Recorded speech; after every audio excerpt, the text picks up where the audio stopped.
everyone, and welcome to episode number 217 of the Canadian Football Countdown, a proud member of the Canadian Football Podcast Network. We're here to preview week number 6 of the 2023 CFL season here tonight. Ryan and Adam here with you. Trey and Mike both off tonight. So it's just the two of us. Adam, how are you doing? Doing good. Yourself, Ryan? Yeah, doing not too bad. Busy week, but looking forward to chatting some football here tonight. Yeah, absolutely. I mean, I'm just looking forward that we don't have another week like we did last week, hopefully. Oh, yeah. I mean, from a fantasy perspective, betting perspective, last week was awful. Throw it in the trash and move forward on the way to next week is what I say on that category. And that's what we'll do here tonight. We'll take a look at each of the games for week number 6 on the schedule. We'll talk major matchup storylines, fantasy players to watch. We'll also give our betting picks for each of the games of the week. And we'll try to fumble our way through that segment without betting expert Trey here, but he did give us the odds, and both him and Mike did give us their picks, so we'll relay those as well. We're also live on a variety of different platforms: YouTube, Facebook, Twitter, Twitch, all of our platforms. Thanks to presenting sponsor Game Time TV, which you can learn more about at GameTimeTV.ca. We'll take your comments, we'll take your questions in the live chat. I see some people filling into the chat already, which is great to see. Before we go any further, we always want to acknowledge that the Canadian Football Countdown is brought to you from Treaty 1 territory, traditional territory of the Anishinaabe, Cree, Ojibwe, Dakota, and Dene peoples, and the homeland of the Métis Nation, as well as from Treaty 4 territory, traditional territory of the Cree, Saulteaux, Dakota, Lakota, Nakota, and Métis Nation. Now, Adam, before we get into previewing the games for this week, I want to talk a little bit about stats. 5 weeks through the season, we're on to week number 6. How are you enjoying the stat PDFs that we still need from the CFL in order to get the stat information? You know what? I'm just not going to say a word so I don't receive a maximum fine from the CFL. I don't think they'll fine us. It'll be fine. It'll be fine. The stats still aren't great from the CFL. I don't mind the stat PDFs afterwards, to be honest, but it would be nicer to get them ahead of time. That's still going on. Who knows when they'll have that finished off. Saw people this week so mad about the stats that they're sharing an article about Genius Sports and 4-down football from a year and a half ago. I don't know how that went back. I don't know who would ever do such a thing and not read the date or the when the year of that came out. But and I mean, I've seen people mad enough that they're willing to make T-shirts that say, "I wanted all the stats and all I got was this T-shirt." So yeah, people are angry about the stats, man. Yeah, coming to a CFC merch store near you in the near future. If no, probably not. Maybe we'll see. Might be in the Bomber store next week. We'll see. Yeah, maybe. So we don't have new stats from Genius Sports and from the CFL yet, but what we do have to share with you tonight before we get into the game previews, if you're a fan of CFL fantasy, I am, of course, in our Discord community. There's a link to it in our description, often posting a lot of CFL fantasy content there. We give you the fantasy players to watch on the show here every single week as well. Look, last week was a rough week. None of the suggestions worked out well. And I mean, I put Jeremiah Mazzoli as my captain at mine and got the dreaded -2 from it. It didn't work out. So we've gone back to the lab, been putting work into the stat tracking spreadsheets. And I want to kind of show those off here. If you're watching the YouTube feed, you'll be able to see them to kind of see what kind of info we'll be able to provide you on the show going forward here.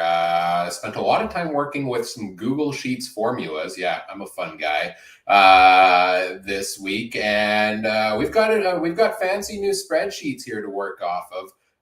Phase 1 is complete. Many more phases to go on here yet, but this will allow me to basically filter the results down based on fantasy points, give you the averages on the season, their last 3 games every single week throughout the year as well.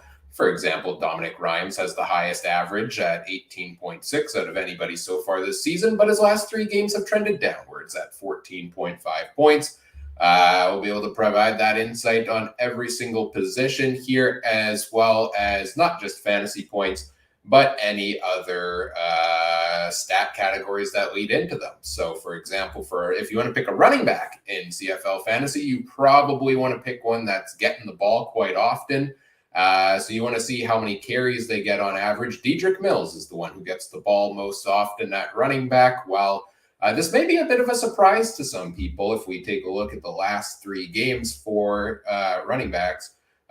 William Stanback has the lowest average out of any starter in the CFL with just 7.7 carries per game. So, I wanted to highlight this real quick because I think it's only going to grow from here. Like I said, this is phase 1. I have a lot more plans for this. We'll be able to provide you info, hopefully in the semi-near future, on matchups against opponents, positional matchups, target shares. All of those fun things are enhancements I have planned for this. So, I throw some of these stats out on the show every week, but if you want extra info, I also throw a lot more of it in our Discord community. Again, go to the link in the description. It's free if you're interested in that. And that's all I got on the stats topic here. You ready to get into the first game of the week here, Adam?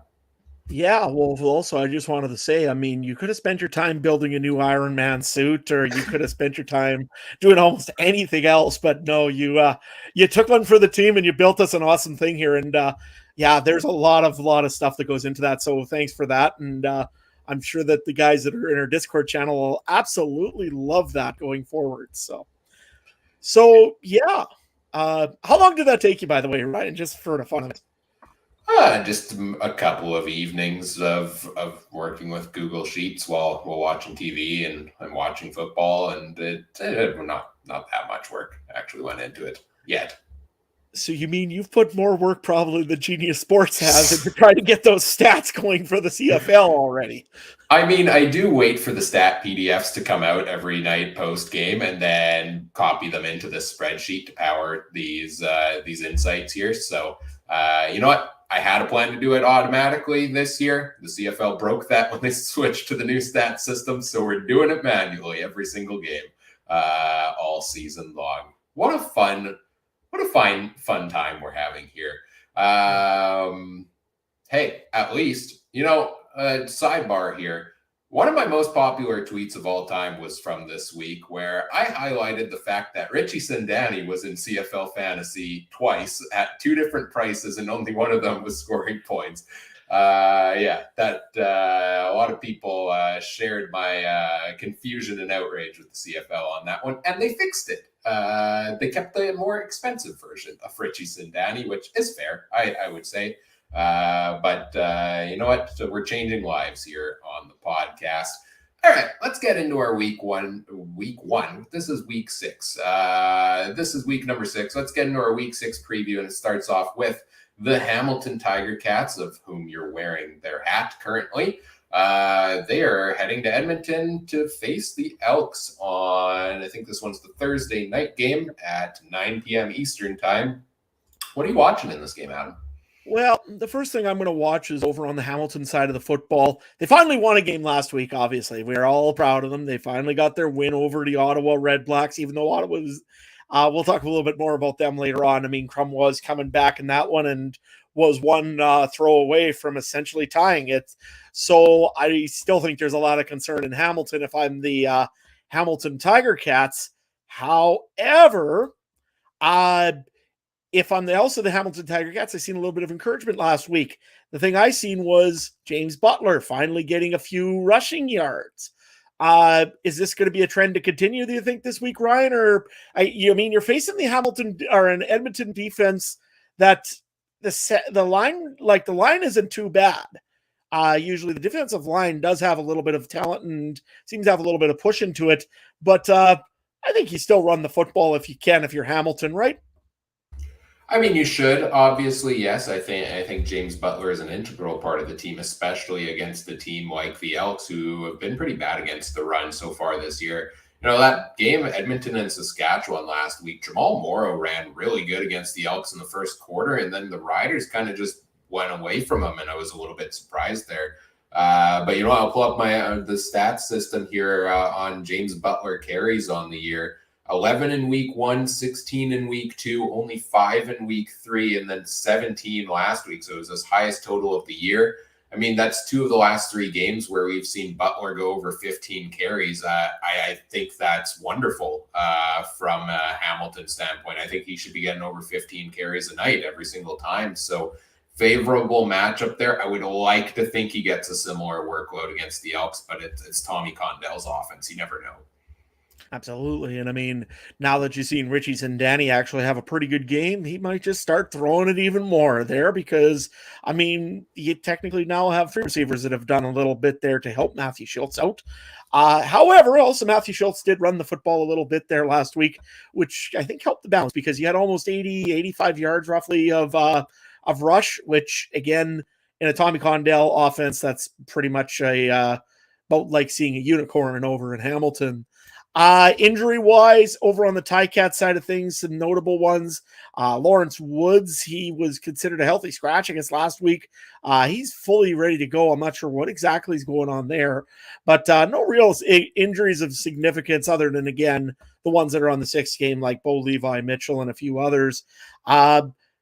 So really over on that side of the thing, on Hamilton's side, I guess they're pretty well ready to go here and win over in Edmonton and continue the home losing streak of the Elks. The Elks, on the other hand, are they in full chaos mode at this point? I mean, they got to almost be after that CJ Sims mess up over in Saskatchewan the other day, right? Yeah, well, I'll touch on that in a minute, but going back to what you were saying about Hamilton with Lawrence Woods being injured, it's interesting because looking at the depth chart they just posted for this week's game, it looks like he is listed at defensive back at cornerback there, but he is not listed as their kick returner, the role that he has been filling for the most part. And it's Tyreek McAllister who's filling that role. And he came in, he had a great play on offense, like put up something like a 70-yard touchdown, 60-yard touchdown for them last week and looked good in the return game there. So we'll talk about him a little more in the fantasy section, but interesting to me that it seems like he's taking on that return role instead of Woods there again this week. Back to what you were talking about with the Elks, though. I mean, you live by the Rouge, you die by the Rouge. 4 Rouges, including 3 straight to start the game last time. I thought it was a bold new strategy of the Elks to beat them 1 point at a time and thought it was going to work until Brett Water kicked 1 field goal and undid all of that work across 3 separate drives for the Elks. But that end to a game for Edmonton, you just can't make that up. I mean, we've seen it, though, similarly, right? The team, the hat you're wearing, the 2021 Grey Cup, I think it was either Poppy White or Tim White, ball went over his head into the end zone. Bombers got the crucial single point there late in the game. Who messed up on that one, on this one for Edmonton? Was it returner CJ Sims? Was it the coaching staff? To me, it was a blunder from the coaching staff. It's such a crucial moment of the game. You've got a new guy, first-year player, as far as I'm aware. Maybe he's played a couple of games so far. So on one hand, you would say he should know the rules, right, himself. But in such a pressure moment, if you're the coach, you got to drill it into the guy as he's going out there on the field of this is exactly what you need to do. And obviously it was a big blunder and the Elks just find another way to lose a football game here. And the question is, when does that end? Right? Like where they're 0-5 on the season now? Certainly didn't see that coming. No, I mean, I did not see 0-5 coming, and the pressure. I mean, you read some of the comments over on the social media pages, whether it be for on the Edmonton Elk side of things. I mean, it's getting brutaler and just uglier and uglier. I mean, they ain't doing mean tweets with Chris Jones anymore because it ain't funny anymore, I don't think. Especially when people are getting some free tickets every time for those season tickets that they get, I guess, if they keep losing in Edmonton. But at a point here, you got to start going and starting to look at other things. I mean, the offense in particular in Edmonton has just been absolutely horrendous. I mean, you look at the offensive coordinator there. He was the same guy in Saskatchewan. He did not have any real creative play calls. After a while, I know Chris Jones has the tendency of just getting rid of players and moving on players very easily. is it time to start moving up on the offensive coordinator? And I mean, something's got to change in Edmonton, right? You can't go 0-6. You're muted. I hit the microphone and I thought I bumped it, so then I hit it to turn it back on. Turns out I turned it off. This is going well, but we're good now. Hey, somebody had Yeah, to pull up the mic mute. yeah, there we go. Yeah, the Elks. I mean, this is the true pinnacle moment here, right? Like, yeah, Hamilton beat Ottawa last week, but they didn't look all that impressive. I mean, Dustin Crum almost came within 2 yards of beating them in that game. Fourth string quarterback in his first real action. That I didn't think the Ticats looked great in that game. So to me, they're still, they're what, a 1-4 football team now, 1-3 football team. But I think this is as easy of a matchup as the Elks could possibly have to get that home win. And if they fall to 0-6 now, then question marks, for me of, okay, is it time for people to start losing their jobs? Are we turning anything around mid-season? Chris Jones is probably safe because he plays such a big role in the organization. He's safe till the offseason, but if it continues like this, I think he's gone off-season. He's got 4 single-year contracts. They aren't tied to him beyond this season. But you start looking at some of those other spots. I mean, the offensive line hasn't been any help at all for the Elks so far. And the play calling, I think, as well. But I think they showed a little bit of promise at times. I thought Taylor Cornelius looked better last week, certainly coming back off the bench in some capacity. So favorable matchup against the defense that's given up a lot this year. Let's see what they can do. This is the moment for them to get back on track, right? Yeah, I'm looking at it. I mean, if Steven Sorrell's, if they have another game where the offensive line just gets pushed right into itself, Kevin Brown really has to have a good game this week, I think, and a big part of that is the offensive line making holes for him. So we'll see how what kind of a play call Steve Sorrells has, and of course Stephen McAdoo. That's who I was looking for the offensive line, offensive coordinator's name. I mean, I'll give Chris Jones credit.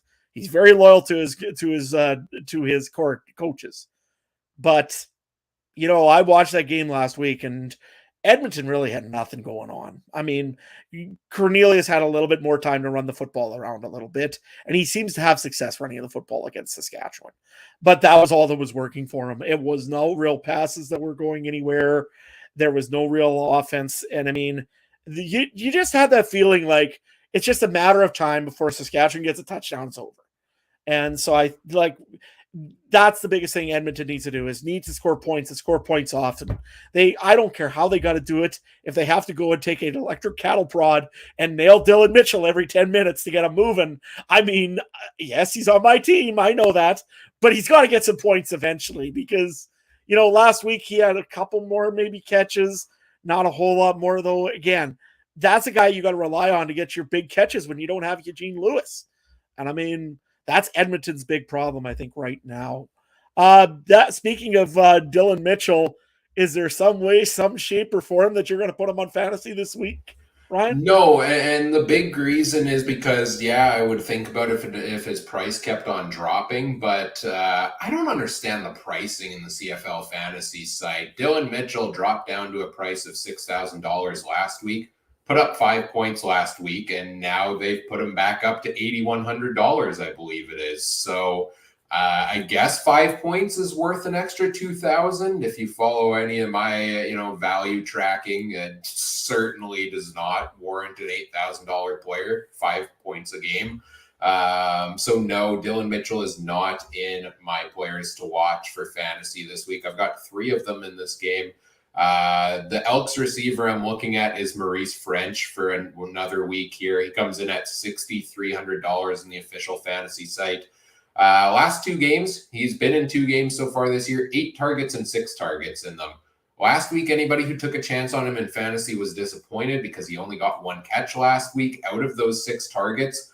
But let's say he gets the same workload. You would hope that, a couple of more of those land leads to an increase in catches, increase in yardage. It's got, again, I'll keep saying this, favorable matchup against that Ticats defense. And I think it's easier to take a chance on him than it is on the likes of Dylan Mitchell, Stephen Dunbar, Kyron Moore at those higher prices. So I like French at his price this week. A bit of an underrated value play here. I was just talking about him a little bit. Running back Tyreek McAllister. He's the Greg McCray type for the Ticats. He in fantasy is listed as a running back, but he lines up at slot back. He'll be the backup behind Duke Williams. Well, technically, he'll start the first play because of the whole nationalized designated American thing. I am a little bit worried that, of the workload, right? Like we saw him get a couple of plays and turn a big one last week. That was the value. So it could be a bust, but he's $2,500. All you really need is something like 5 points to get value out of him. So if you have high priced options you're considering at other positions, I think you could go super cheap with a guy like McAllister at running back and take a chance on it. And if it doesn't work out, you're kind of 5 points behind the 8 ball of trying to hit your full value type there. And then my last one for this game, and it's every once in a while you got to take a chance in CFL fantasy, and you got to take a shot at a player that not many people are going to be looking at and see where it lands. And I'm back onto it. I'm back onto my preseason predictions this week. I'm throwing Taylor Cornelius in here as a fantasy player to watch this week, $13,000. And why? Because last week he finally showed me the pieces of his game that made me want to put him as the number one fantasy quarterback going into the year. He was running a lot better. He had 58 rushing yards. He does the short yardage quarterback work as well near the goal line, so he can pick up those touchdowns there. I mean, he picked up almost 12 points on the ground last week. Passing numbers still not spectacular, but also, again, good matchup against Hamilton's defense. They've given up a lot of points to quarterbacks so far. Cornelius seems like the same kind of player that we saw from Dustin Crum last week, and he rushed for 90 yards. So it could be a bust. Wouldn't be surprised if it's a bust, but if you want to take a risky play this week, go with Taylor Cornelius as your quarterback. I don't know if he's going to be mine because I really like one of the other options on the board, but it would be fun to give it another shot. Yeah, no, I'm thinking you're nuts, but nevertheless, I'm going to go nuts too. So I've got one player that I just mentioned probably a few moments ago. I'm going to take Dylan Mitchell at 8.1K. You look at what he's playing this week. The Hamilton secondary. It has not been pretty all season long. I don't like the Hamilton defense, period. I think it's going to give Taylor Cornelius enough time to actually do something. And I think Dylan Mitchell's going to get open a few times here. So I'm going to say that Dylan Mitchell finally has a breakout game. If there was going to be ever one, it's got to be this one in front of the crowd in front of Brickfield. I mean, this is the time for Duke Williams, man, Dylan Mitchell. So that's my prediction. I'm going to say Dylan Mitchell will go on mine. I cannot honestly pick anybody else from this right now. I would love to be, if there was an individual defensive guy to pick, I'd pick Jake Seresna, but I can't do that. So I have to take the rest of the defense of Edmonton's. And speaking of, they've got some injuries to keep an eye on that I forgot to mention also in our little segment before. AC Leonard's questionable in this one. He is marked on the depth chart as playing, but just kind of keep that one in the back of the head. The other one also that's missing this week is Aaron Grimes. He's a very big part of their defensive secondary, so could open up some plays there for the Hamilton Tiger Cats as well. Let's move on, I guess, to the betting side of things. We don't have Trey here this week, but Trey made sure that I had to get out what the things were from last week. Trey, he was, you might want to pull your earphones out for this one, Ryan. It'd probably be best. Trey was 2 for 4 over on the head-to-heads. Mike was 2 for 4. I was 2 for 4. And Ryan, yeah, well, we won't talk about that. 1 for 4. But hey, you did get the BC game right, so small victories. Over on the over and under, Trey was 2 for 4. The winner of this one was yours truly. I was 3 for 4 last week because I decided that Ottawa and Hamilton was going to go under. I don't know why nobody else. Nobody else took that. I don't know why, but okay. And then Mike and Ryan, both you guys were 1 for 4 on the over under last week. So if you would have went with me, you would have only lost $2.27 or 77 cents. Trey would have lost. If you went with Trey, you lost $12.40. Mike, if you went with him, you lost $21.86. And Ryan, well, you lost 2 ant farms and probably a couple of hay bales. And this is why we tell you don't bet the farm. I had such a promising start to the season against the spread, and I've gone 1-6 in the last 2 weeks, and I think maybe 1-6 as well on the over under. I am this close. I'm one more bad week away from Chat GPT making my picks on this show every single week going forward. But it might not be a bad decision, to be honest.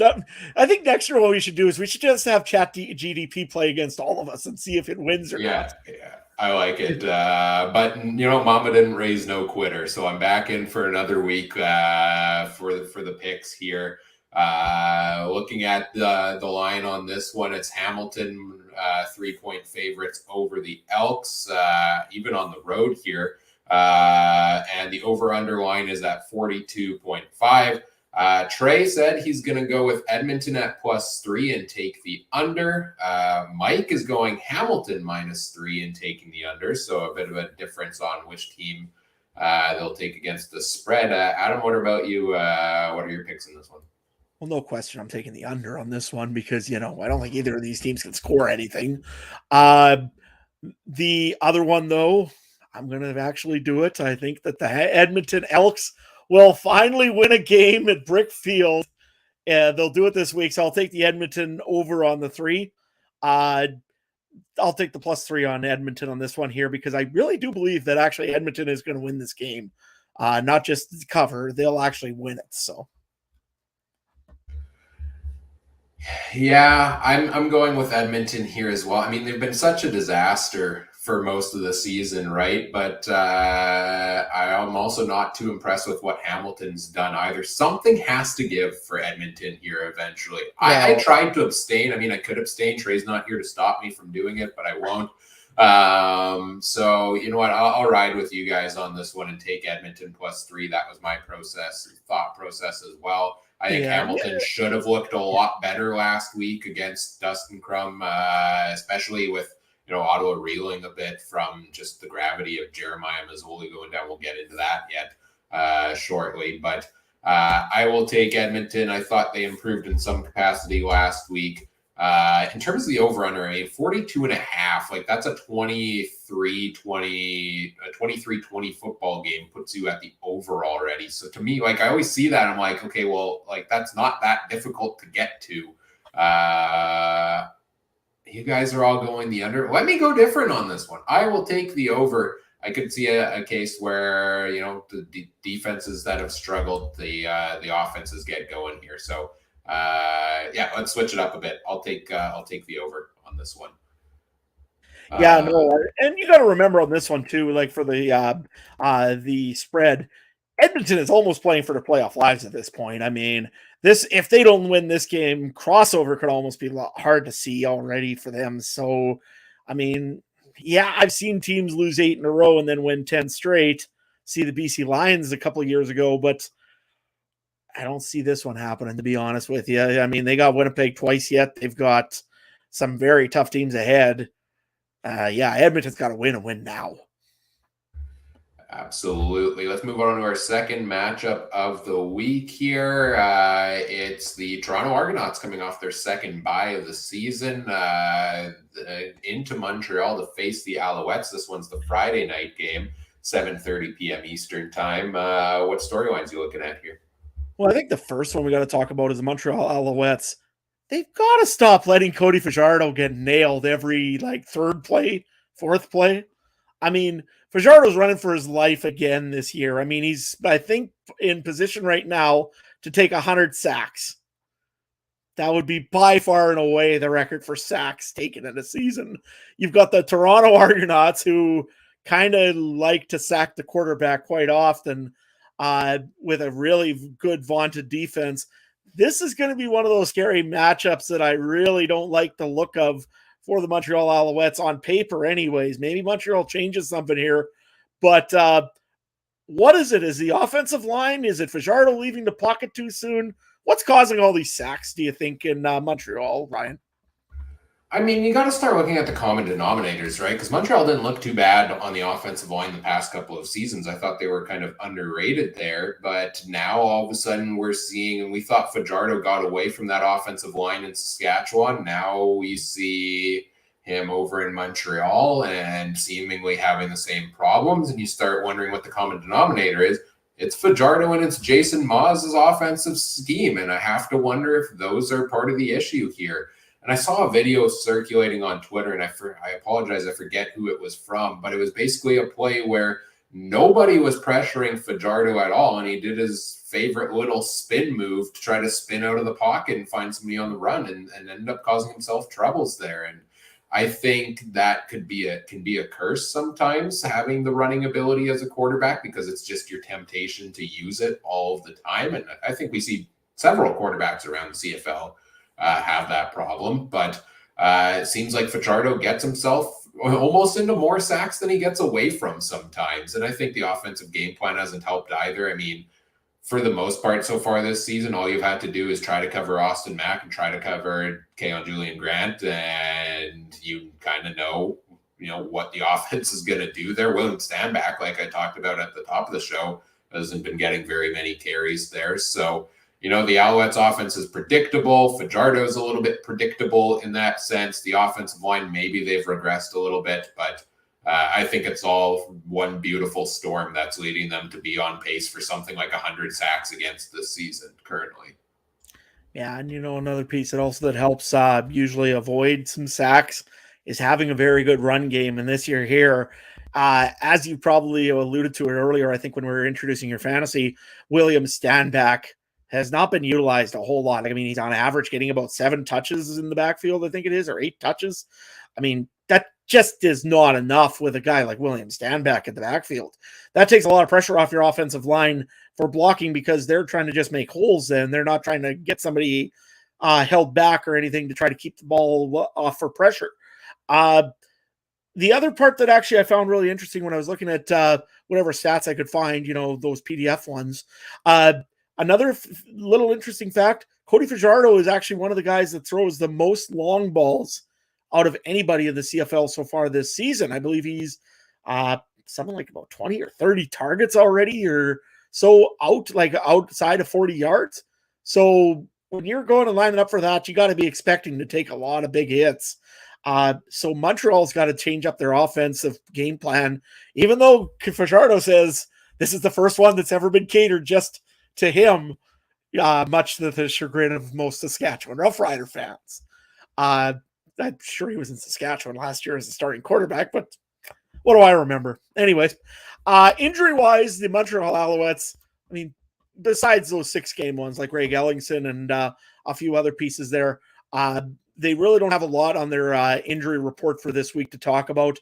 Walter Fletcher is a healthy scratch. He fully practiced. Deontay Evans, same thing, fully practiced. So I don't see either one of those guys being out this week.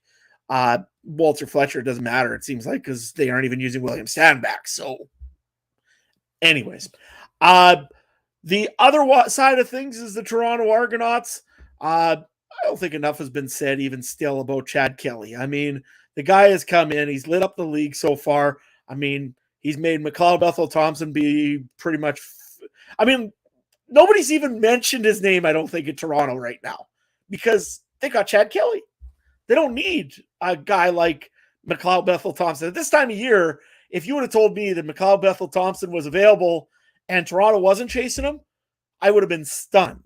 But with the play of Chad Kelly and AJ Ouellette having a good season and their offensive receivers having some pretty good plays, this team really, I mean, the offense of Toronto, this has been a pretty much complete team right from the start, right, Ryan?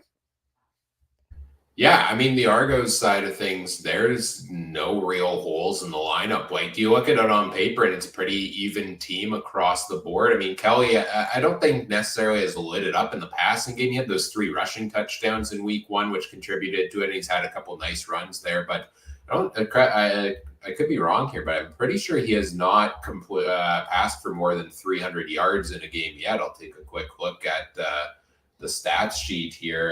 238, 264, and 249. So he's averaging 250 yards a game. But that's what Zach Collaros does too, right? Like that's all Collaros is basically does normally. And I think he's done enough. I think their run game has been great. Then that's contributed to things a lot there as well. I mean, their return game has been solid. Javon Leake had a big return there. I don't have the kicking numbers in front of me, but I feel like Boris Beattie's been better this year. He had a pretty low percentage last season, and that defense is stellar. I mean, look what they did to the BC Lions when they picked VA off 6 times. So it's sad that we're through 5 weeks and we almost don't even really have a handle on the Argos necessarily because they've had a bye in 2 of those games, right? So like weird scheduling there where we've only seen these guys play 3 times together, but from what we've seen from them, it's hard to imagine them losing many games to teams out east based on what we've seen so far. I mean, I said it earlier, I think after week 1, I kind of joked that the Argos are going to wrap up the East Division by Labor Day.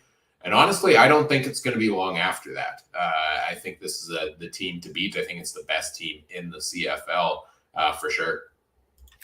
Yeah, absolutely. And what I really want to see is Toronto versus Winnipeg. That's going to be my kind of key to see what's going to happen because, yeah, BC, that could be a blip on the radar. I don't know. But I don't think so. I think Toronto is really that strong of a team. And I want to see them go in there into either IGF. I don't know if they go to IGF this year or if Winnipeg comes to see them. But they play once this year, and I think it's in week 17 or something like that. But I can't remember if it's here. I think they come to Winnipeg this year because Andrew Harris didn't last year, but they don't play in Toronto this time around. Yeah, so if they play in IGF, I really want to see what Toronto does against a team like Winnipeg because in week 17, Winnipeg is going to be full on for playoffs. Toronto's going to come in there. They maybe are playing backups. It's hard to say at that point because you're right. The East is still looking pretty soft. But that being said, yeah, I don't see a team in the East or the West that really takes Toronto that can really keep with Toronto right at the moment, especially with the way a play of AJ Ouellette and a few other pieces. Injury-wise, over on the Argos side, Cam Phillips is probably the one that you may want to take a watch for. Chest injury of some sort. Did practice, though, Tuesday, Wednesday, so he might be okay. And Jordan Williams, he's the linebacker that came out of BC from that trade earlier this season. Canadian linebacker will be out this week with a knee injury, as will Eric Sutton. And also Isaiah Cage, the one offensive lineman, has a thigh injury, will also be out this week for the Toronto Argonauts. But that probably means that there's some guys that are going to get a little bit extra time in fantasy, maybe have a little bit of padding in fantasy stats. Is it Coxie or is it going to be Gittins Jr. With Phillips being hurt? Ryan, what do you got for fantasy this week? Well, before we get into the fantasy, semi-related to that, I have a fun little guessing game here for you, Adam. We were talking about how Montreal is a very predictable offense, right? And they have their top 2 targets in Mac and Julian Grant. Who would you guess has the 3rd most targets on the team? Ooh, that'd be a good one to ask. Julian Grant would be, yeah, it's Julian Grant and Mac are the 2. Oh, I would almost say Hergy Mayala, who I just he's close. He's close. He's 1 behind. Just how absurd the balance of that offense has been so far. You've been talking, I've been triple checking my numbers, and unless I'm missing one of these guys in the list or my stats are incorrect here, Austin Mack has 33 targets on the year. Kyle Julian Grant has 26. The next highest is Keshan Abram at 7 on the year. And I know they rotated some new receivers in last game, but everybody else in that core has under 7 targets on the year. This is truly a 2-dimensional offense for this team. Abrams has been in there. Sneed has been in there. Speaker, I thought, had a not bad game the one time. 7 is the next highest after Mack and Grant. Yeah. Wow. Yeah, crazy, I know. Which leads us into fantasy. And the first player to watch for this game, Austin Mack, for reasons just mentioned. He is in the last 3 games averaging the highest fantasy total in the entire league at 19.3 fantasy points. He's still somehow under $10,000. I don't know why they're raising his price so slowly when everybody else is so high in price. It's not. It's only a matter of time before he hits that 15K. He's also tied in the last 3 games for the second best in targets with 9. He had 10 targets last week. So, Mac, until they raise his price up to the top, is a guy you almost have to start in your lineup every single week just based on that workload. I'll stick with the Montreal wide receivers. Maybe we'll start to see a new face emerge as one of those guys who can take a bit of that target share, and that's Tyler Snead at $4,800. I did want to put Julian Grant on here, but he's at over 11,000. I figure Mac's the play, right? If you're going for that top Montreal receiver here. But Tyler Snead comes in at 4,800. He had 5 targets last week, 4 catches, 61 yards, a very respectable performance. If he can repeat something like that, again, for the Alouettes, you're hitting your money at that price there. So I know Brandon Sanders talked it up preseason when he joined us on the show. I talked a little bit about Snead's college career there. And I'm pretty sure I remembered reading that Jason Moss was high on him in training camps. So I kind of like that as a cheaper value play at receiver if you're looking for it. Speaking of cheap value plays there, I mean, maybe this changes a little bit based on the injury report that you just mentioned, but Cam Phillips comes in at $5,400. He's been a solid value producer so far this season. He's still pretty cheap. Last week, he scored 13.6. The week before that was 8.1. So he's averaging over 10 points a game the past 2 games after a slow start in his first start of the year. I don't think Toronto's really established who their number 1 receiver is yet, right? So if you've got cheap guys like him, or if he's not ready to go, Deshaun Brissett is around the same price and has similar production. Either of those guys could potentially pan out for you. And then two others to mention on the Argos side. I really like the play of AJ Ouellette at $12,400 this week at running back. He is averaging 15 carries a game, despite having Andrew Harris behind him on the depth chart, which is 3rd best in the CFL. He's also averaging 16.8 fantasy points per game, which is the highest, not including Sean Shivers from BC, who only played 1 game. So amongst running backs who have played more than 1, he's at the highest average fantasy total so far this season. So Ouellette's been delivering, and that's not even including the receiving game yet, where he hasn't gotten going like he did last year. He's only got 4 targets on the whole year. And he faces a Montreal defense that's really struggled against the run the past 2 weeks. The Bombers did it with 3 different guys against them in week number 4. Last week, Shivers had the big week against them in week number 5. So I really like Ouellette as a play at running back this week. And I do like the Argos defense as one of the top defensive options at 9,600. A minimum of 7 points in their 3 games so far. It's a decent floor for what you get for a defense. They put up 15 against a great BC team. And like I said, we talked about already, 100-ish sacks is what Montreal's on pace to give up this year. I want my fair share of Argos sacks this week for my defense. So that is also a fantasy option to watch here for me. So lots to choose from here. Any of these you agree with, or any others you want to throw out? Yeah, I just seen that right after I was starting to do it. The ones that I'm looking at here for this game here, I'm going to take a look at Tyler Snead. I think, you know what, they got to get the 3rd guy to start catching footballs. Otherwise, this team is just going to get destroyed. I mean, I'm stunned when you told me that stat that he's only had that the 3rd highest guy only has 7 receptions. That's insane. 7, not even receptions. 7 targets. 7 targets. Sorry. Yeah, that's just insane. The other one also that I'm looking at is AJ Ouellette is definitely on my list.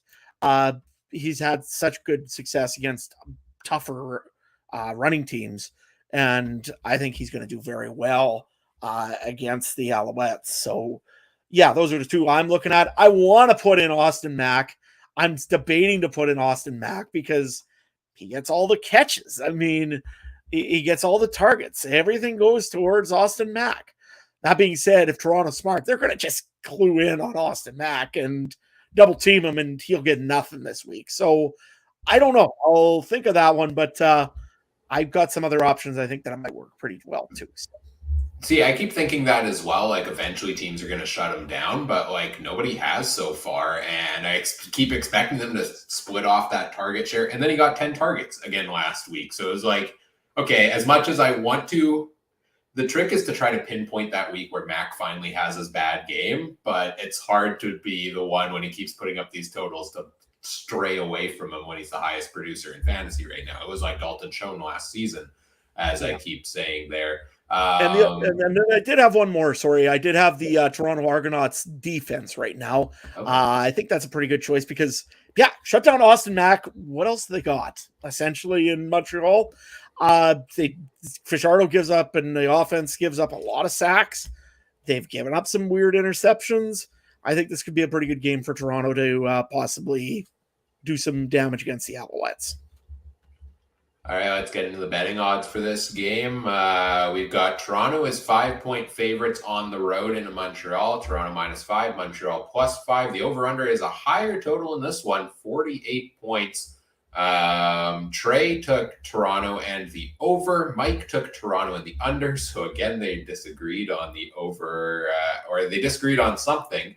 All balance is being returned to life as we know it. I'll go first on this one because you went first on the last one. I'm also going to take Toronto -5. I mean, I'm really concerned about how many sacks that Montreal offense is giving up lately. And I think the Argos are the best team in the CFL. The over-under is interesting to me because both defenses are pretty good, but both offenses have the ability to, I think, put some points on the board. And I was so sure on the under last week for that Montreal BC game that I'm pretty sure, and you can roll the tape, I said on the podcast that if this doesn't hit the under, I'm never taking the under again. So through 2 games so far this week, I will stick to that statement and I will take over and agree with Trey on that one. Adam, what about you? I'm going to go with the over on this game. I think both teams could light it up. And I mean, it's 24-24 essentially when it splits out. So I think that both teams can get over 24 points. But I'm going to take the Argonauts as well. I don't have much faith in, I don't know if it's Jason Moss. I don't have any faith in anymore. It wasn't much last year. So, I mean, it wouldn't take it that much of a stretch. But he doesn't use stand back a lot, which he needs to start using. Until he does that, Fajardo's still going to be running for his life. And that stat that you gave me again, that only seven targets to anybody else that isn't named Austin Mack or Julian Grant. I mean, come on. You got to have a better offense than that. It's scaring me almost on the over part, but I'll take the over and I'll go Toronto. All right, so we're all agreeing there. I think Mike was the only one slightly different in taking the under, but we all like Toronto -5 in that game. Then we get into our first Saturday doubleheader of the season. 2 games on Saturday this week, and this one is the afternoon game, 4 p.m. Eastern time. Winnipeg comes into Ottawa to face the Red Blacks. Plenty of storylines, I'm sure, to talk about in this one. I think we know where you're going to go here first, Adam, but should we touch on Ottawa here first? Yeah, what the heck? Let's get it over with because we're all going to want to talk about this one here. And that's, I think, the injury to Jeremiah Masoli. I mean, first things first, my sympathies to whoever picked him in fantasy. And then also selected him and paid a pile of money for him in fantasy in a private head-to-head league. I should mention that as well. And then had to go buy the other Ottawa quarterback, which we'll talk about later. Just keep going. Going. I know. Hey, I got to get my shots in when I can. I'm in the basement. Nobody can hear me from way back there anyway. So, Ottawa, yeah, I feel bad for this team. I mean, if there was ever a team that should be named the Bad Luck Bryans, this is probably it. I mean, injury after injury. First, it was Shaq Evans. It was Jeremiah Masoli can't start the season because he's still kind of nursing the injury last year given to him by Garrett Marino. He gets in there, runs for a quarter, goes for a half, and then the Achilles pops. Opposite leg, I mean, I'm thinking that like that was injured last year. I mean, okay. But man, that guy there, I feel you got to feel bad for him. I mean, it's a terrible way to go out for the season. Everybody was excited because like Ottawa fans were like, "Oh my gosh, we're going to finally do something," and then he's hurt. I know the feeling. Remember 2014 when Darian Durant got taken out in the first series versus the Winnipeg Blue Bombers? Yeah, that was a fun night. After that, yeah, it just went all downhill from there.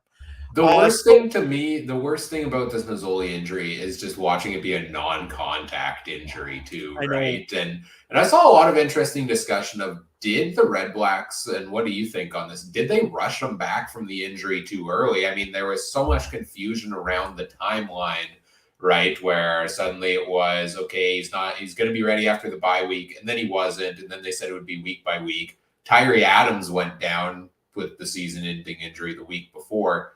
Did they rush Mazzoli back because of that too early? I don't think so, in my opinion. I don't think he was going to play until the doctors cleared him to play regardless, but still, non-contact injury, done for the season now, and in my opinion, honestly, probably done for his career. Just two big injuries, 2 seasons lost. He's an older quarterback already.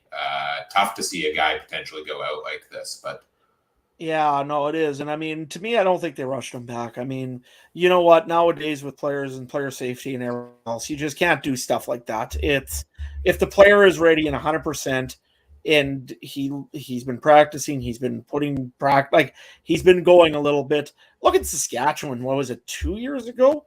All of a sudden they're all playing whatever it is, medicine ball. And all of a sudden, yeah, the Riders lost what, 3, 4 players in one time, Larry Dean and a bunch of others. I mean, it's a terrible injury, an Achilles injury. Again, I remember Durant getting that one, and it was the same thing. Durant didn't get touched, and everybody's like, "What the?" And Durant is in tears going off the field.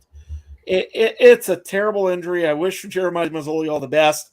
I hope that he's going to recover and he can still play again someday. I hope that's the thing. Is hope right now for him. That being said, you're going to be running Crum this week here in Ottawa. I mean, yes, Nick Arbuckle is essentially a permanent bench warmer. yeah. Can we talk about that quickly for 2 seconds? Why are they keeping Nick Arbuckle? Just so another team can't pick him up. Like there's no scenario if you I mean, the only other end team that up would maybe want him is the Edmonton Elks. And Chris Jones sure ain't bringing him back. no, exactly. And like Arbuckle, he started the year as the quarterback. Things weren't going well, so they go to Tyree Adams and put him down to the third string. Adams goes down. Mazzoli comes back. Great. Mazzoli goes down. Crum comes in, and Arbuckle's the backup. You think maybe Arbuckle is going to get, number 2 this coming week? They signed 2 quarterbacks. And I know they needed 2 to fill the roster anyways, but they did sign a guy who was in camp with them at the start of the year. I forget his name. I apologize. But they also signed Terrell Pogrom, who was with the Bombers in training camp. So that's an interesting signing there. And they might not be done yet, right? Yeah, exactly. A certain quarterback for the USXFL Ramblers was I think the released. Guardians, the New Orleans Guardians, right? Was the New Orleans Guardians? It might have been. Maybe I got that wrong. Nevertheless, we're talking about McLeod Bethel Thompson was released this week from his, I believe it's the USFL, or am I saying XFL? Anyways, New Orleans Breakers, sorry, is the New Orleans USFL Breakers team. of the USFL, right? Yeah. Okay. He was released from his Breakers contract, so he's a free agent right now. I think the odds are that if you're the Ottawa Red Blacks, you're rolling out the Brinks truck. What do you think, Ryan? Yeah, I mean, I want to believe in Crum. He looked good. Crum had a lot of heart the last game. That was not an easy situation. It was a heavy situation to come into. Everybody was very, obviously, it probably affected the team a little bit. It has to have at least, the up of Mazzoli coming back and then the huge down of him going down again. And for Crum to come in again, not much playing time. Did throw a couple of interceptions there, but he also made a couple of great plays to still keep them in the game. And that rush at the end of the game, that 20-something yard, can't find an option in the end zone on the last play, so I'm going to take it and run into fall. 2 yards short. Like, that was a gutsy play if I've seen one from a guy that started the year as a fourth string quarterback. He deserves the start this week. And I'm happy to see him getting the start against Winnipeg. And I'm excited to see what he can do as well. But yeah, you'd be doing your due diligence if you didn't call McLeod Bethel Thompson. I don't know. Now it's muddy because the Breakers released him from that USFL contract. So it seems like, MBT could be on the move of some kind, whether it's here, the NFL, elsewhere in the USFL. But he did say when he left for the USFL that he wanted to do so to be closer to his family in the States. And that, so to me, it's hard to imagine him coming back up here to the CFL. He also originally said the only team he'd come back to was the Toronto Argonauts. So if he does go to Ottawa, they must be paying him a pretty penny to do so. And I don't blame him for trying to get that contract. But Ottawa, yeah, they should be trying to, pile up the money to see if they can bring him in, because that could be a game changer for them. Yeah, exactly. I think that it's I'll say it's 50-50. I say that if McLeod Bethel Thompson does go anywhere, it's probably the Ottawa Red Blacks.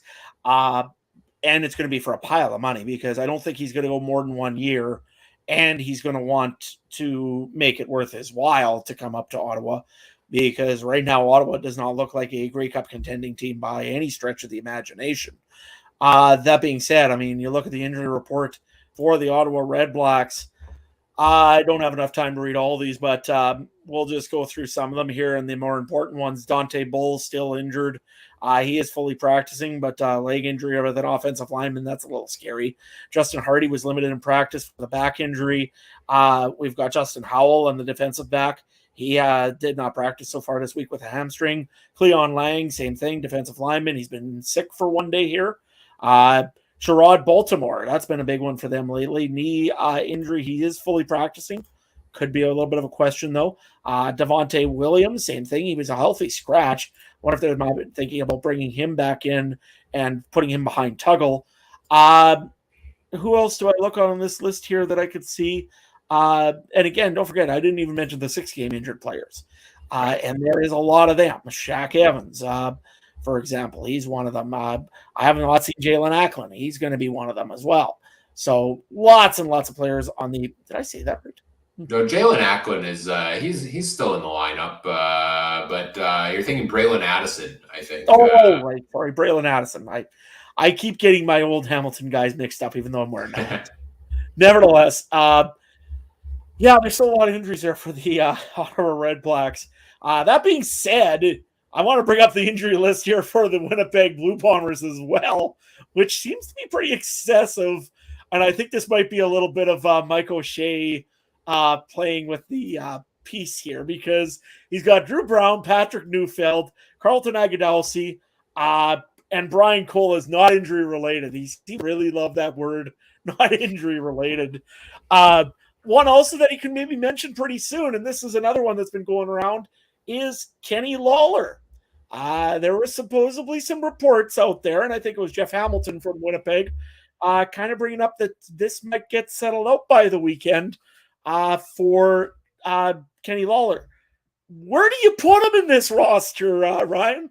If he actually does come back, where does Kenny Lawler fit? I mean, they've got so many pieces. Well, I'm glad you asked, because I was actually just looking at the target share for the Bombers receivers as you were talking before you mentioned Kenny Lawler, and it's interesting because they have so many seemingly top tier receivers, but I feel like the offense has dried up a little bit for the Bombers in the past couple of weeks after putting up 40 points a game to start the season, and Zach Collaros throwing close to or over 300 yards in those. He hasn't thrown huge totals in the past couple of weeks, but the Bombers' split of targets is pretty even outside of Dalton Schoen. Dalton Schoen has the most targets in the league at 42 on the season. He's averaging 8.4 per game. And then everybody else on the Bombers is around that 20 mark. Nick Dembski's at 22 on the year. Rasheed Bailey's at 21. Drew Wolodarski's at 25. He's actually the second most targeted receiver on the team. Which may come as a bit of a surprise to people, although Dembski did miss a game there. So, they've spread the ball pretty well around between those guys. They've also had Agadosi play some good ball at times when he wasn't injured. Greg McRae has been the recent addition at wide receiver there as well. It's interesting where does Kenny Lawler slot in and who slots out of the lineup at that point? And I honestly don't know who is going to come out when that happens. I would think Agadosi and McRae are the first two to come out maybe, but I think it's anybody's game there. But, in hindsight, the longer this takes, given the talent they already have at wide receiver, you start to wonder, was it worth the Bombers bringing him in this year? And maybe they didn't know this situation obviously was going to happen when they did so. But I questioned whether it was worth it bringing Lawler in the offseason. The more games he misses, obviously we question it now. Yeah, absolutely. I think that right now it's kind of looking like what did we have to wait here for?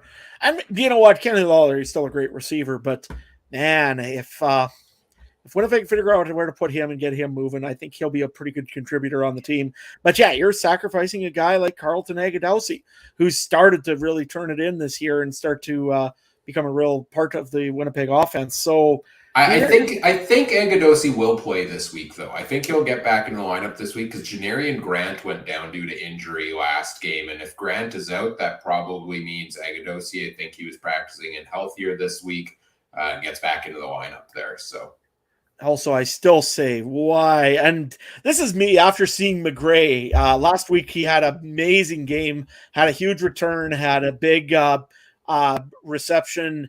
Just was a great guy out there this last week. How do you go and tell him no? You're going to sit on the sidelines because we've got so many guys. I mean, eventually, guys get sick of that, and that's why people move on from places. But you know what? I still say Greg McRae, I think, would be a better option still. And Winnipeg fans, you can hate me all you want. I do not think that Greg McRae is a better option right now than Brady Oliveira in running back. I don't care what people tell me. He would make a better running back than Brady Oliveira. But I don't know. Maybe I'm crazy. And I think if he had an opportunity in there, he would be an amazing back. But I think Winnipeg's kind of almost cemented into that Canadian running back. So it sucks. I mean, what does a team do with a guy like Greg McRae if you could do anything with him? I mean, I guess returner this week.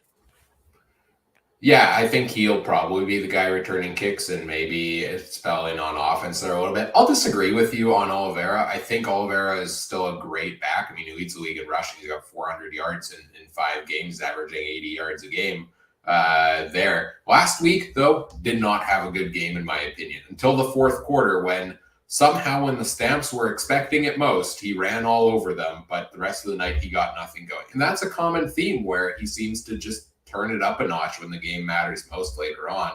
I would love to see teams kind of take that NFL approach, almost a more situational running back usage where you use multiple a game. And maybe McRae's a guy you spell in a little earlier in the game, and Oliveira's a guy you rotate in more down the stretch and think about what he could do with fresh legs even at that time too. But for now, he's the starter for the team, and I think he should still be at this point. Do we want to get into fantasy options here? Or you got any other stories? Yeah, the only other thing I got here is surprise, surprise. Jackson Jeffcoat is again limited in practice. I mean, you got to expect at this point. I mean, hip injury, I guess if it's a pointer, it's a thing that just goes off and on. And it sucks for him. But I mean, if he doesn't go, I believe it's Dana was his name.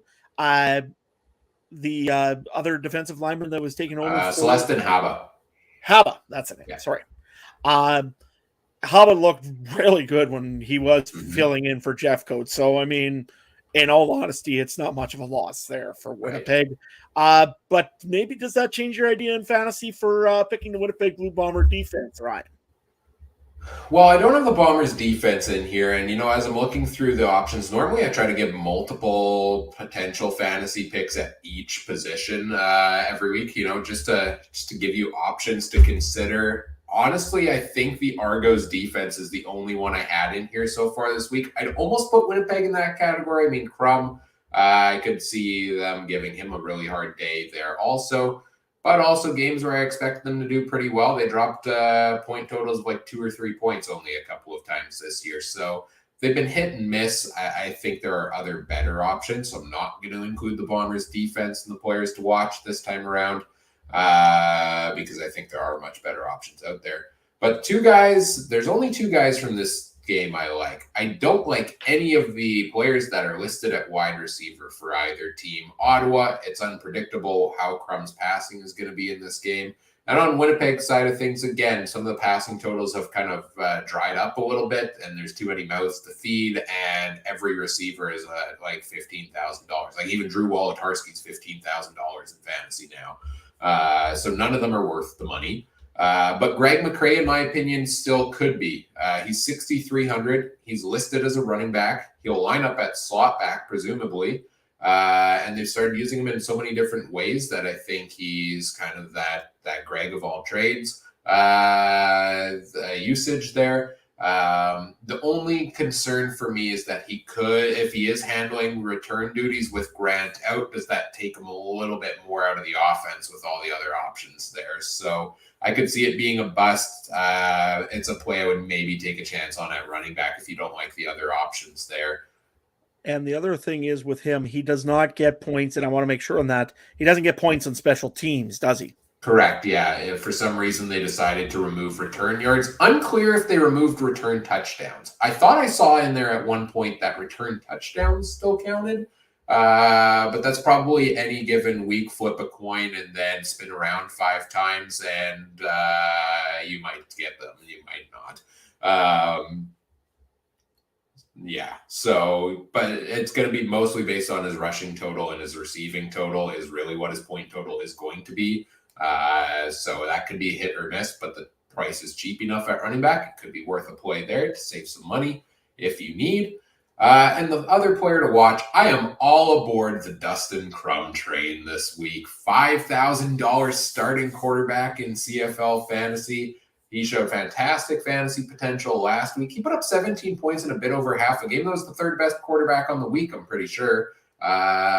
So, 90 yards rushing is really the dream that you can get from a quarterback. I don't think he'll get quite that much again, but you should still get a decent amount there. Even if he gets 40, 50 yards rushing, that's halfway to the kind of the value you want out of him, which is at least 10 points there. So I think it's worth a shot. The Bombers also struggle with those rushing quarterbacks at times. I really like the play of Dustin Crum at quarterback to save some money this week. Last week, picking an Ottawa quarterback didn't work out very well for me, but I'm ready to ride again. Let Crum cook, right? Yeah, absolutely. And let's face it, I mean, misery loves company because I've got Justin Crum on my lineup as well. If I'm going down with you this time. So, nevertheless, the other guy that I've got on my list, I'll actually have 3 for this game, which is kind of strange, but no, 2, sorry. The other one that I've complained about him. I told them he's no good. He's not a great running back. He's useless. Why do they keep him? They should put in Greg McCrae. I'm going Brady Oliveira and going to put him in there. And that's because I don't think Ottawa's run block game is going to get tired out after being on the field forever. And eventually Oliveira is just going to get me those running yards, those sweet, sweet burnout at the end of the game, garbage yards that everyone always loves. And who knows, maybe give me a touchdown or 2 too. So, yeah. And also Trey's not here, so I can pick Oliveira without him absolutely roasting me. So, nevertheless, I can get away with that to this week. So, yeah, that's my picks in fantasy anyways. So, Adam, you're chaotic, and I love it. Introduce the chaos. Yeah. Betting odds for this game, Winnipeg is 9.5 point favorites, and I already know this line is going to be the death of me. And the over-under is set at 44.5. I went for, or I guess we'll talk about Trey and Mike's picks. They semi-disagree again. Trey's going Winnipeg minus 9.5. Mike is going Ottawa plus 9.5. Both are taking the over on this game. What are you taking? I'm looking at this one here, and I don't know. Honestly, I don't, because Ottawa, I think if Crum does anything this week, Ottawa's going to have enough to get 10 points, or keep within 10 of Winnipeg. I mean, it's not quite a 2-possession game, And I think it should be more than a 2-possession game in the end. Like, Winnipeg should honestly walk in this one.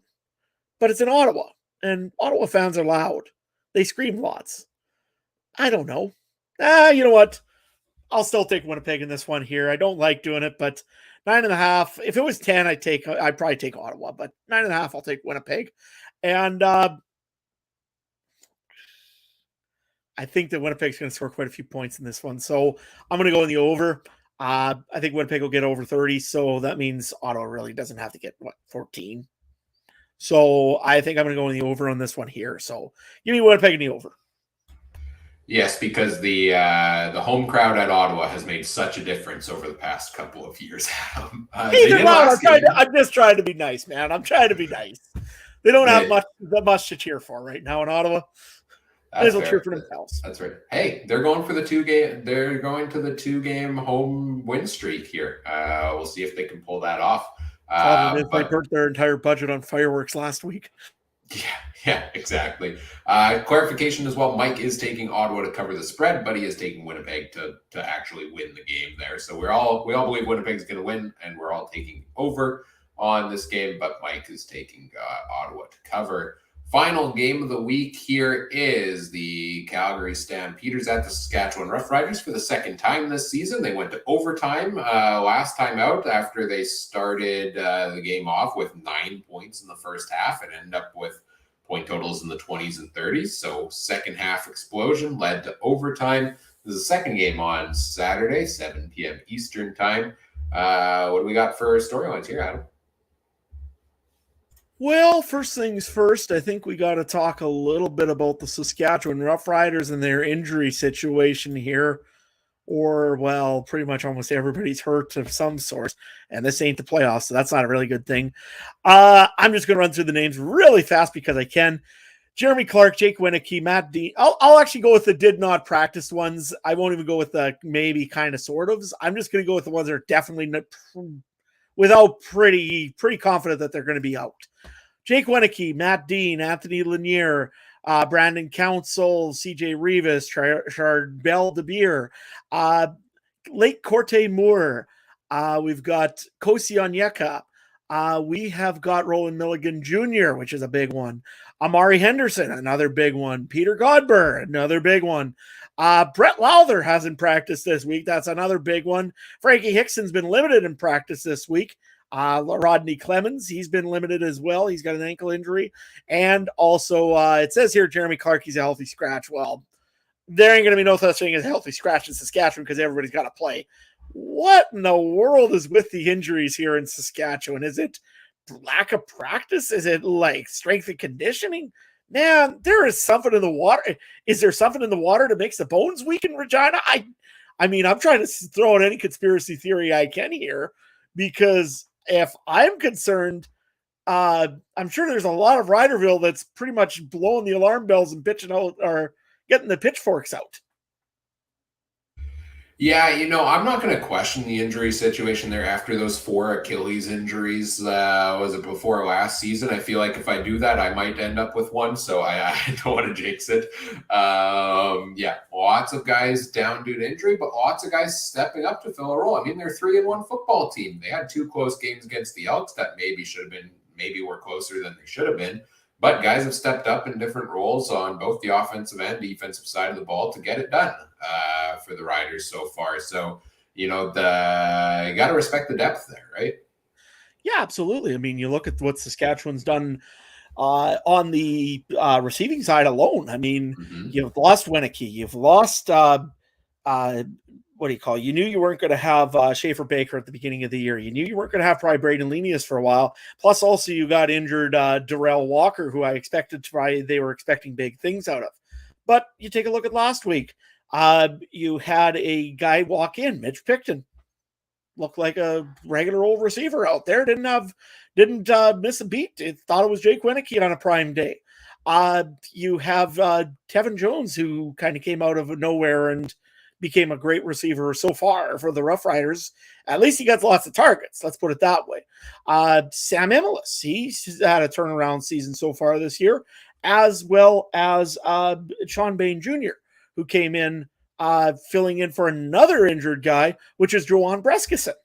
I always keep forgetting that he's on this team, that he's also hurt. I mean, you're already forgetting about guys because there's so many injuries, but yet the guys that replace them seem to be pretty well keeping on everything going. And I think a little bit of credit to that is due probably to maybe having a little bit more of a veteran quarterback in there with Trevor Harris. It seems like he kind of calms the waters a little bit more in Saskatchewan. What do you think, Ryan? I think Trevor Harris has looked great so far this year. He's looked a lot better than I expected from him. 1,159 passing yards in the year, third highest behind Vernon Adams Jr., Zach Collaros there. You look at touchdowns on the year. I mean, he's up there as well with 6 on the year.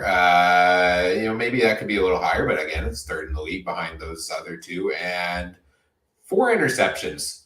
So 6 touchdowns, 4 interceptions. I like to see that ratio better for him. Harris's career has always been kind of, he can light it up with big yardage, but struggles to put the ball in the end zone. So I'd like to see him clean that aspect of it up a little bit. But no, he's been producing as one of the top quarterbacks in the CFL so far. And like you said, that veteran leadership, I didn't think he was going to perform that well in Saskatchewan, especially with the offensive line issues they had, now all those injuries there.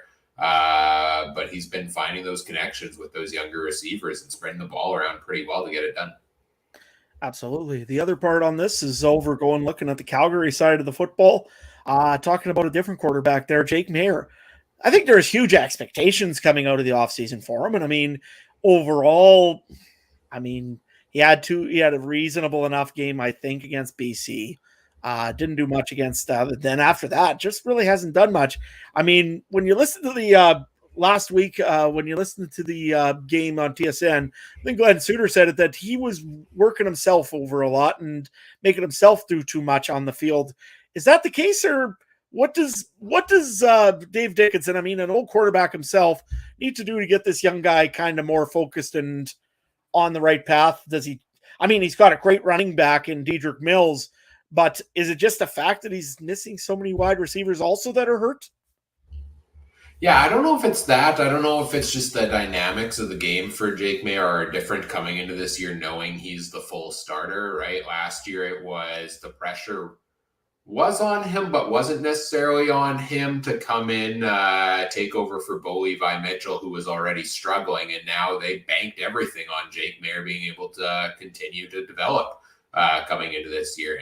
And is there a chance that pressure is getting to him? I think it could be a little bit.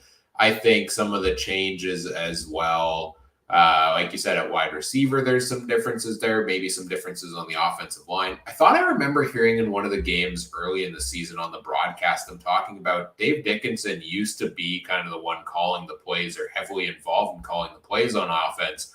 But now that he's moved into the GM and coach role, he's kind of handed that off, and they're doing play calling by committee for Calgary on offense, which go back to, I remember Ottawa tried to do that where they had no definitive offensive coordinator, and it just did not work out at all. And I don't think this is quite to that level, but I wonder if that impacts things a bit.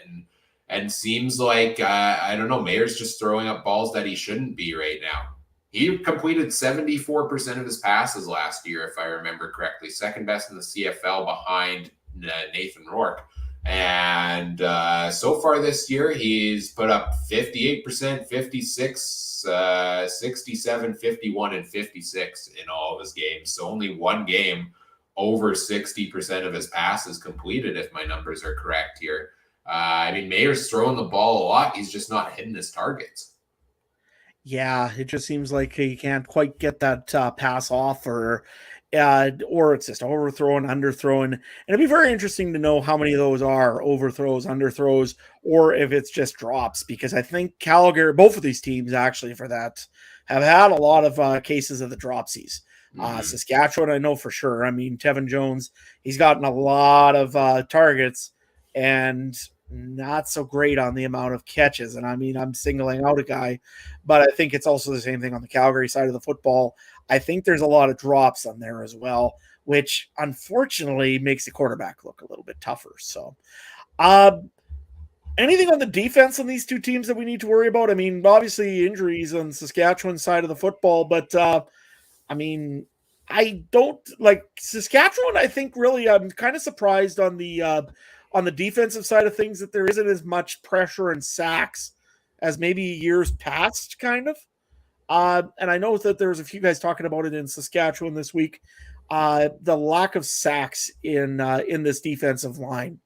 Is there something to that, or they just need to get some groove going, or what do you Yeah, think? I'm a little bit surprised as well because I think some of the guys you've already mentioned previously, I was excited about that defensive line coming into this year. I thought they had some good pieces there, and especially at linebacker as well, which can lead to some sacks there also. So I'm a bit surprised on that standpoint. And the Riders' defense, for the most part, I don't think has played too bad. They've gotten the job done. They've made those big plays they needed to. Is the biggest key for them, right? Those key interceptions. Nick Marshall's good for one of those a game.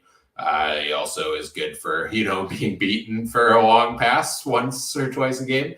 But he makes up for it later on, and that's really kind of been the backbone of that defense. Is those big plays when they needed them most. It's almost, I don't know if I want to call it that Bombers bend but don't break defense style at times, but it seems like, teams get close to the end zone and then they make the play they need to. Exactly. I think that I like right now Saskatchewan's rated last in sacks at 6. That being said, I don't know if it's as big of an issue yet in Saskatchewan. I think that once this defense kind of gets a little bit more settled, Pete Robertson's been double teamed a little bit. Micah Johnson, I wonder if that's maybe a little bit of the issue, but I mean he's not quite the same as he used to be probably. But you look also, I mean Christmas right now is on the 6-game injured list. So Christmas is not coming back early for Saskatchewan anytime soon, full pun intended. That being said, I don't think you're going to be taking your favorite Saskatchewan Rough Rider defense this week in fantasy. Are you, Ryan? I mean, as much as I love them, and Jake Mayer has had some struggles lately, no, I don't have the Riders defense in my sights because I really, really like that Argos defense pick I talked about earlier. And most defensive plays aren't worth the money, so I'm not going to go and waste one of my fantasy suggestions on other ones if I know which one is the definitive one I think is the best play. But I like a running back in this game, and I like a handful of wide receivers in it. So let's start with running back, and that's Dedrick Mills at $12,400. He's most carries per game at 15.7 in the CFL, the third most fantasy points per game for running backs at 14.4. With all of their passing struggles, he has become the backbone of the offense. The offense runs through Dedrick Mills right now, and he looked so good against the Bombers early last week. And then it kind of dried up later in the game, and he didn't really do much in the second half there. But he has the explosiveness to rack up 100 yards on the ground any given night. I'd like to see him a little more involved in the passing game. He hasn't gotten a ton of receptions yet, which I think does hurt his value a little bit. But I think Mills is still a viable fantasy option any given week, just based on the focal point he is of that offense. Whereas in other places, the running back might not be as much. A couple of wide receivers I like. Let's stick with Calgary. Like I said, Jake Mayer throws the ball a lot. He hasn't hit his targets a ton, but guys have been getting the targets, and you would think it's only a matter of time before more of those land. Trey Odoms-Dukes for the Stampeders is $9,600 and averages the second most targets in the CFL at 9 a game, and is seventh most in catches with 4.8. So, on average, he's just only landing just over half of his targets a game, which is a bit concerning there. But he's still usually good for at least 10 fantasy points. You would think if he converts a couple more of those, he is able to hit a high fantasy total. So I'm going to keep throwing Odoms-Dukes out there just for the number of targets he gets. I mean, he got 10 last week against the Bombers there. The other Calgary receiver is, I'm going back to the well here with Markin Michel. Last week, first week back with the Stamps, was $5,000. Lots of people took a chance on him. He had 6 targets and only 1 catch, and was a very disappointing player on the week. So they dropped his price by $1,400 now. He's $3,600. Look, the Stamps, in my opinion, wouldn't have brought him back without trying to carve out a role for him in the offense. So I'm kind of expecting him to still get that decent target share, even if guys like Hakunavanu are back in the lineup. And again, banking on, you want to see guys getting the opportunities because and then you want to see them convert on them. So as long as getting the opportunities, he has the chance to hit that total for that you need on any week. So I like those guys. On the Saskatchewan side, no receiver has averaged more targets a game so far this year than Tevin Jones of the Riders. He's at 9.3. Only one player has caught more passes per game than him. He's got 6 catches per game off of that, and he's third highest in average receiving yards per game. Tevin Jones, in all ways, shape, and form, has been one of the best receivers in the CFL so far this season. Comes in at $12,100. Trevor Harris has looked not too bad in the passing totals this year. If this trend continues, Tevin Jones should be in line to have himself a pretty decent week once again here. So I like that play.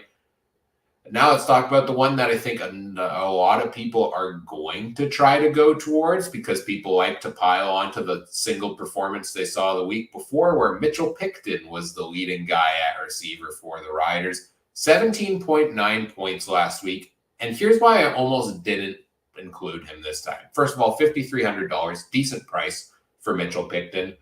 He had a great week last week, but it was 4 targets and 4 catches. His total was really just inflated by the touchdown. So we've seen some games this year where he didn't really get many passes in this way. So I'm not confident this is sustainable for him, but he's cheap enough that if you want to kind of ride the train from last week and hope that that continues going forward, I think it could be worth a fantasy pick for you this week. Those are my 5 players to watch in this game. Adam, I'm sure you have a couple in here. Yeah, oh yeah, I do. I wanted to take Tevin Jones, but I actually got somebody that I think is a little more interesting from the Saskatchewan Roughriders. It'll be Sean Bain Jr. Has had a good game against Calgary earlier this year. The secondary, he's more of the deep threat, I think, Sean Bain Jr. And Calgary secondary sometimes can let in that big pass. They don't have a Nick Marshall on their team, but you know what? There's still a chance that Jonathan Moxley burns one. Or that he gets caught in one. So I'm going to go with Sean Bain Jr. on for the Riders on the 1. And I'm going to go with the second leading receiver or running back right now in the league. I'm going to go with Jamal Morrow. It hasn't been picked up a lot by me. I just mostly have always tried to find some other options because I was worried about the offensive line. I'm still a little worried about him this week just because of the couple injuries. But that being said, sometimes it's easier to push holes than it is to push players back for the pass. So Jamal Morrow usually has a pretty good game against Calgary. His best one was against the Stamps earlier this year so far.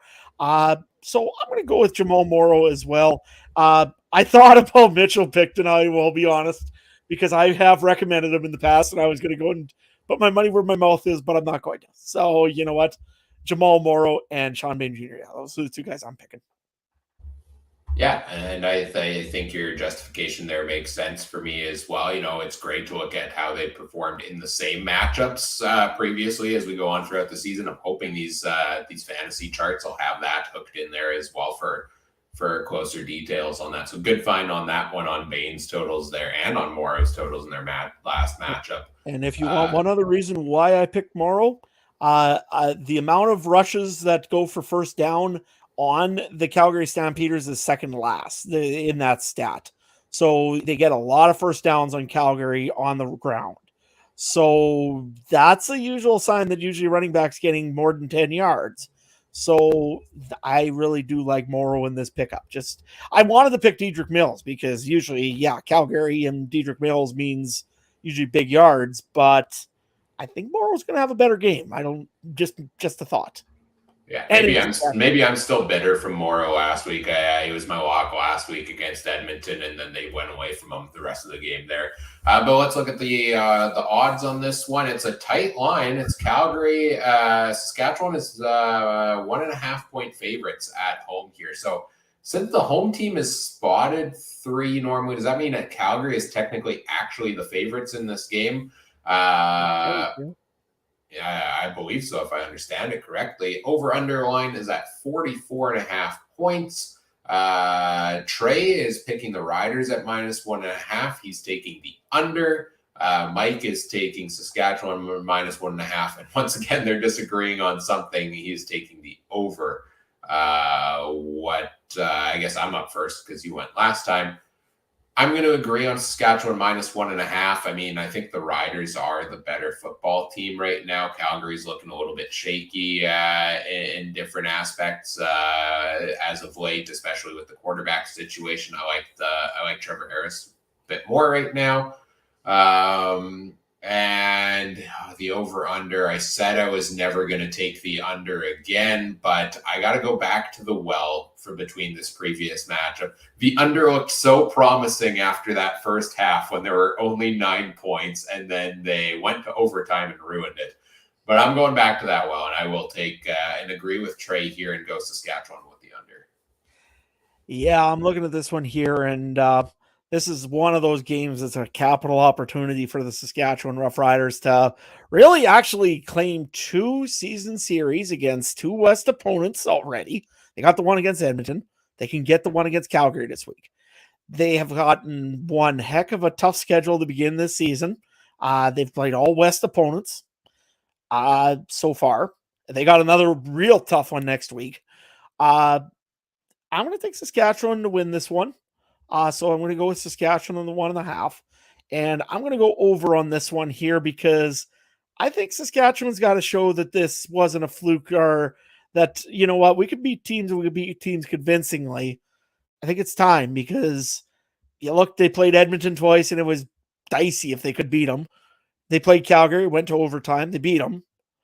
But then they got kind of wiped off the map with Winnipeg. So I think it's time for a statement game if the Saskatchewan Roughriders ever wanted to have one. I don't think they're going to win big, but I know they're going to win by more than 1.5. And I think that they're going to probably put up a lot of points.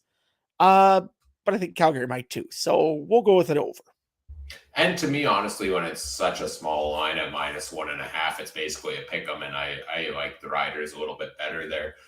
You, me, and Trey all agreed on our pick against the spread in every game this week. There was a little bit of back and forth on the over-under there, but hey, maybe Trey's right. Maybe we'll all go 4-0 this week. Maybe this is the weekend. Let's talk about our fantasy league matchups and results here before we get into our wrap-up quickly, because we do want to highlight those for anybody participating in those. In our CFC Fantasy Draft League, it was a rough week for me. I spent 23 of my $100 waiver wire to bring in Jeremiah Mazzoli. I liked this matchup with the Ticats, thought I was going to start him over Vernon Adams Jr. And yeah, I got them negative points there from Mazzoli. So my worst week of the year, 41.9 points, finds me in last place on the week.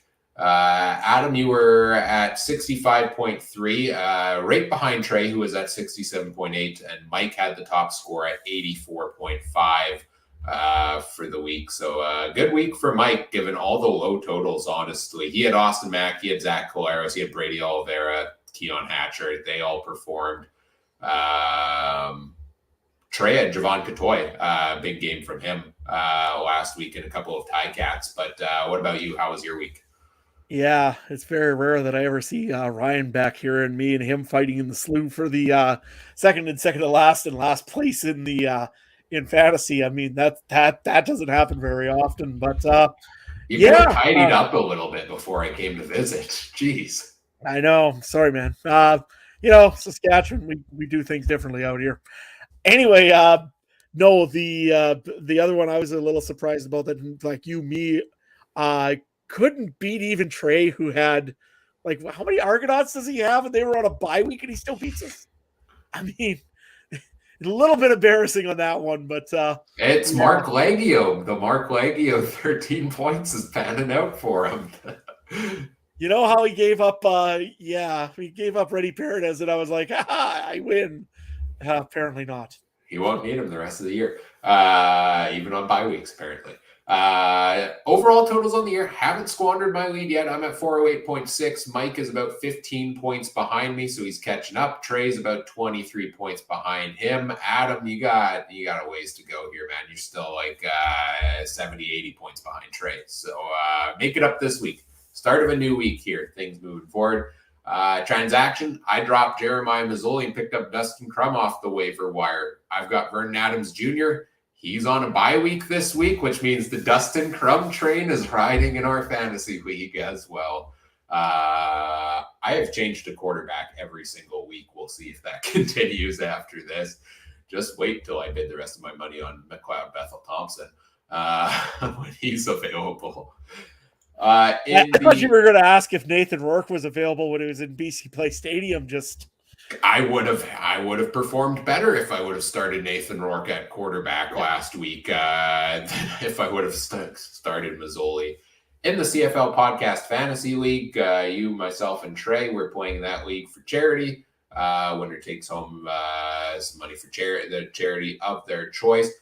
Bad week for us. All three of us lost this past week in that league. I lost to Steph from Go Stamps Go.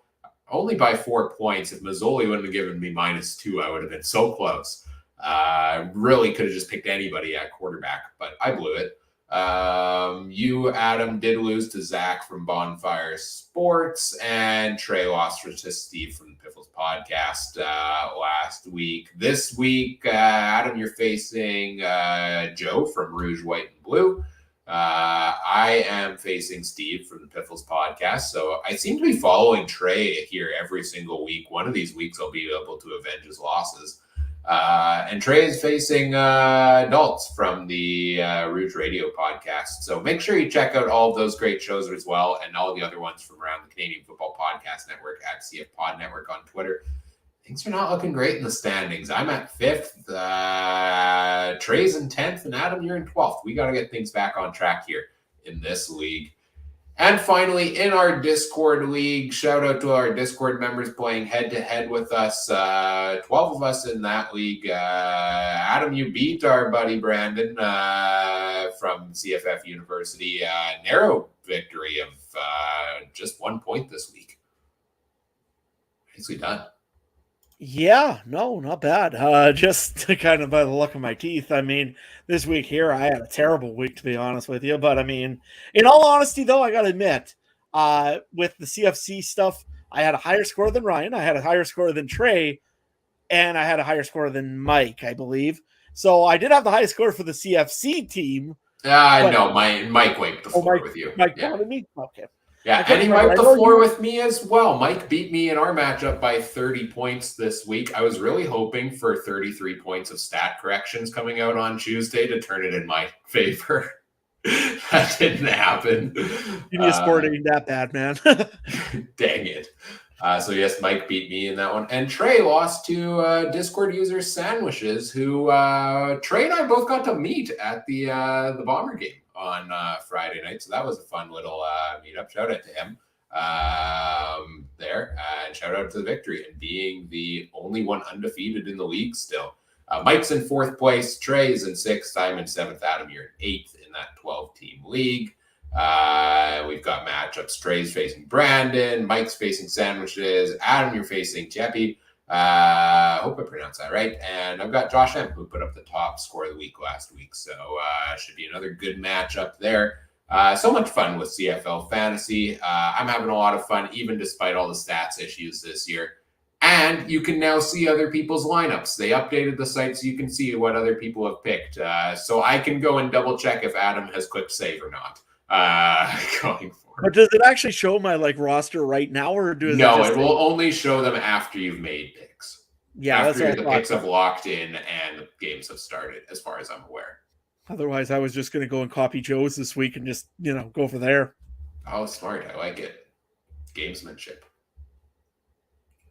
All right. Well, let's get into Hey, you can't lose if it's a tie. Exactly. Yeah, I think that's very valid.